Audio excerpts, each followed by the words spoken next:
But first, the big news this week out of Washington has to be the coup on Capitol Hill. Republicans in Congress did something absolutely extraordinary this week. They managed to snatch defeat from the jaws of victory as 8 of their number launched what can only be described as a suicide mission. Their task, oust House Speaker Kevin McCarthy from the Speaker's chair. Their rationale? Well, your guess is as good as mine. Here's some exclusive footage I've obtained showing how it all went down.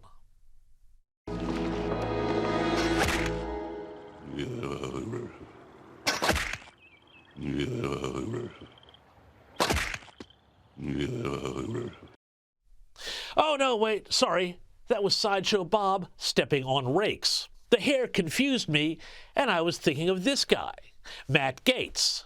Here he is explaining the rationale behind his attack on the Speaker. I don't think voting against Kevin McCarthy is chaos. I think $33 trillion in debt is chaos. I think that facing a $2.2 trillion annual deficit is chaos. I think that not passing single subject spending bills is chaos. I think the fact that we have been governed in this country since the mid-90s by continuing resolution and omnibus is chaos. And the way to liberate ourselves from that is a series of reforms to this body. And then there was this just after the vote.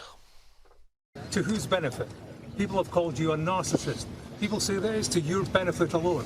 Is it to the benefit of you and to Donald Trump? It's the benefit of this country that we have a better Speaker of the House than Kevin McCarthy. Kevin McCarthy couldn't keep his word. He made an agreement in January regarding the way Washington would work, and he violated that agreement. Yeah, all right. Look, I get it. All of the stuff that Matt Gaetz is talking about is terrible. The national debt is a nightmare. The whole continuing resolution business to keep the country going is a scam. But, dude, what was the point of blowing up Speaker McCarthy? Let's think about the politics of what has gone down for a moment.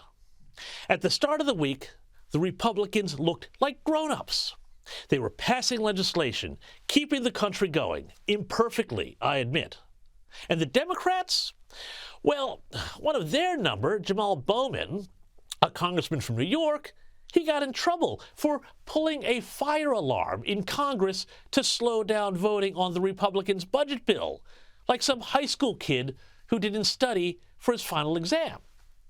Insurrection-y much? Then, 72 hours or so later, this.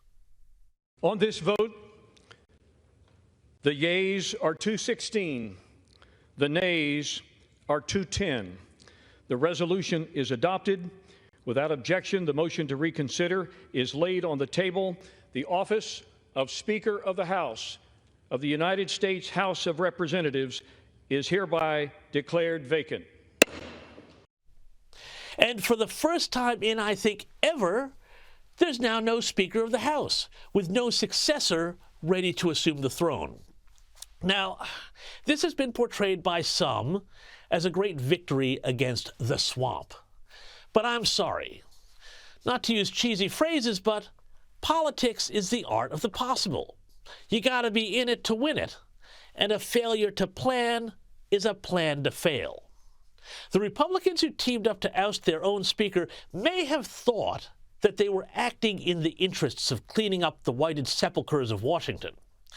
And again, I get that they thought they were acting in service of a higher principle, to fight the slow bankrupting of American treasure through debt and corporatism and forever wars. If you've watched this program, you know I agree with them on that. But this thing here, this coup, this suicide mission, was all tactics, no strategy. And as a result, the Republicans are now damaged. The media has the cudgel it needs to brand the party as a band of irresponsible wreckers, and even if Trump or some other Republican wins next November, they've almost surely now lost the House of Representatives. Everything from the border to budgets gets kicked that much further down the road. And Matt Gaetz and company, well, they go down in history. Well done to all concerned.